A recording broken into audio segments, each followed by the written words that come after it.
Le plateau, c'était simplement pour planter le décor. Planter le décor justement parce qu'on reçoit ce matin une déesse. Voilà, aujourd'hui on reçoit une déesse. Elle porte le nom de Afiri. Et justement, elle est des nôtres ce matin. Le titre tout à l'heure, j'espère bien que vous l'avez apprécié, hein, ces titres-là. Et après cette brève transition, on va justement revenir pour vous la présenter.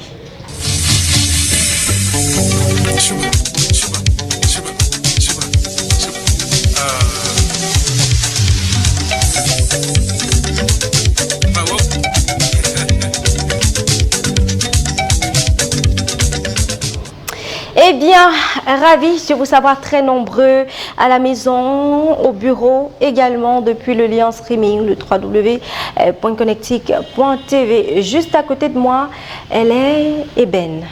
Et c'est ça qui fait sa particularité en dehors de son talent qui est fou. Elle s'appelle Afiri, Afiri à qui on va dire Mbembekiri ce matin. Mbembekiri Afiri. Mbembekiri, même comme je ne suis pas trop dialecte, je ne parle pas trop mon patois. Moi je parle généralement le français, oui je comprends, mais je ne parle pas. Je ne parle pas vraiment. C'est vrai que je connais quelques mots, quelques phrases, mais vraiment je ne parle pas ça de manière courante. Voilà. Ouais. D'accord. Alors, Afiri, le nom, c'est le tien ou alors c'est un sobriquet? Non, c'est pas mon nom, c'est un nom d'artiste que j'ai choisi parce que ça veut dire lumière, espoir, quelque sorte. Donc je l'ai collé avec mon nom de famille, Bilé. Parce que mon nom de famille c'est Bilé, donc j'ai mis Afiri Bilé, tout simplement. Tu parles d'espoir, voilà. Et justement, on aimerait bien savoir pourquoi le choix de t'appeler Espoir pour dire Afiri. Est-ce que c'est en rapport à ta propre histoire à toi d'abord? Oui, l'histoire de mon vécu, de mon enfance, la manière que j'ai grandi, c'était très difficile, très très difficile. Donc si aujourd'hui je mets Espoir comme nom d'artiste, entre guillemets, parce que Afiri veut dire espoir, si j'ai choisi d'utiliser ce nom, c'est une manière de remercier la vie en fait, parce qu'auparavant je pourrais pas imaginer même déjà que j'allais être au niveau où je suis aujourd'hui, même dans ma vie personnelle, hormis la vie professionnelle, parce que mon enfance a été vraiment difficile. Voilà. D'accord. Donc Afiri, elle baigne dans la musique depuis quel âge aujourd'hui? Depuis quel âge? Bon, j'ai commencé à écrire, mes premiers textes étaient j'avais 16 ans. Quand je commençais à écrire, mais j'écrivais plutôt dans le style français, Céline Dion et tout ça. Bon, après, quand j'ai voulu me lancer dans la musique camerounaise, j'ai compris que c'était pas le style camerounais. Alors, je me suis mise à écrire camerounais, dans le style camerounais. J'ai commencé en 2016. Et, après, j'ai fait si je peux dire comme ça, en quelque sorte, des mauvaises rencontres. Et après, un an après ou 2 ans après, je me suis retirée de la scène et j'ai fait, je crois, 4 ans d'absence, 4 ou 5 ans, je ne sais pas trop. Donc là, ça fait 2 ans, je crois, que je suis revenue. D'accord. Et pendant ces 4 ans d'absence, qu'est-ce que Afiri devenait? Est-ce qu'elle aimait toujours la musique? Est-ce qu'elle écrivait même dans cette période d'absence? Et qu'est-ce qui l'a poussée surtout à revenir devant la scène? J'écrivais tellement. Je travaille pas jusqu'à aujourd'hui. Pardon, je travaille jusqu'à aujourd'hui. J'écris presque tous les jours. Parfois, il m'arrive de dormir à 4 h du matin. Comme hier, par exemple, j'ai dormi à 5h30. À 6h, j'étais debout pour être ici aujourd'hui. Ce qui m'a fait revenir, c'est parce que c'est un truc que j'aime. Je ne fais pas la musique par suivisme, juste parce que je vois d'autres personnes faire. Je le fais parce que j'aime. Déjà, mon maman, elle voulait être artiste, mais mon papa, il n'a pas accepté. Donc, du coup, elle ne l'a pas été. Et dans ma famille maternelle, on a au moins 8 personnes qui excellent dans la musique. C'est vrai, qui ne sont pas forcément connues, mais qui excellent dans le même métier. Ma grande soeur directe excelle dans le même métier et tout. Donc, la musique, pour moi, c'est inné. Voilà. Donc, je suis revenue. Et je ne l'abandonnerai pour rien au monde. Même avec tous les milliards de la terre, je ne peux pas l'abandonner. Et si on parlait de ta toute première scène, c'était où et ça se passait comment?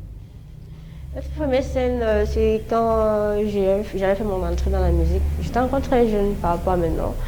À ce moment-là, je crois, j'avais 21 ans. Ouais, quand j'ai fait ma première scène, c'était un truc de Yafé, un spectacle de Yafé.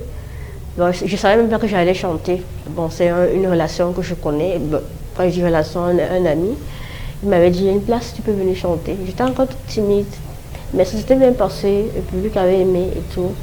C'était bien, je garde un bon souvenir de cette prestation-là. Ouais. Et ce départ, c'était sur quel titre? Tu peux nous faire un petit acap là? Une chanson Mbolé. Voilà, Mbolé, que j'avais fait avec Petit Malo. C'est mon premier single, en fait. Voilà, c'est ça que j'avais presté. Pour un départ, c'est quand même un bon départ. Hein. Il y en a qui débutent dans des kermesses, dans des chorales. Mais se lancer sur un podium comme il a fait si tôt, si jeune, sans frousse, bon, ce que je dis sans frousse, c'est-à-dire faire toute une scène quand même du début jusqu'à la fin sans s'enfuir, c'est déjà beaucoup. Ouais, mais je peux vous dire que je ne regardais pas les gens dans les yeux. Je regardais en bas, parfois à gauche, parfois à droite. On ne met surtout pas dans les yeux. Oui, j'avais le stress, je tremblais même. Je tremblais. Franchement, je tremblais.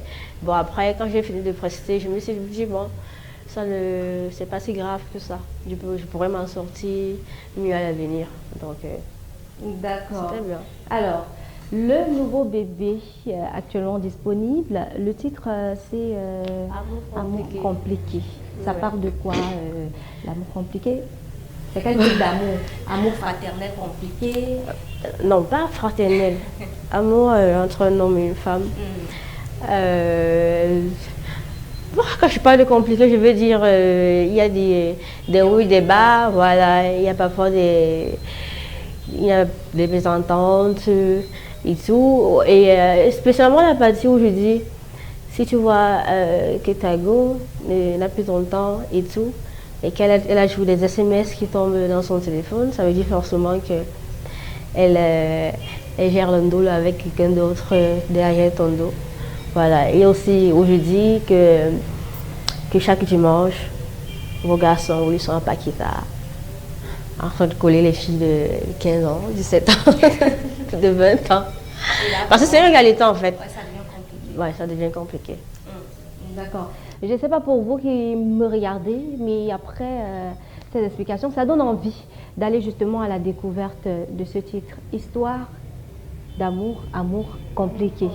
On regarde. Afiribilé, les histoires compliquées. Amamix ça fait le son. Quand tu vois que t'as go, oui t'as go. Depuis un temps, ne te calcule pas. Toujours au téléphone, super occupé. Les SMS qui tombent tout le temps. C'est que t'as go. Puis de l'eau, dans ton dos. Avec un autre, ta chérie Coco.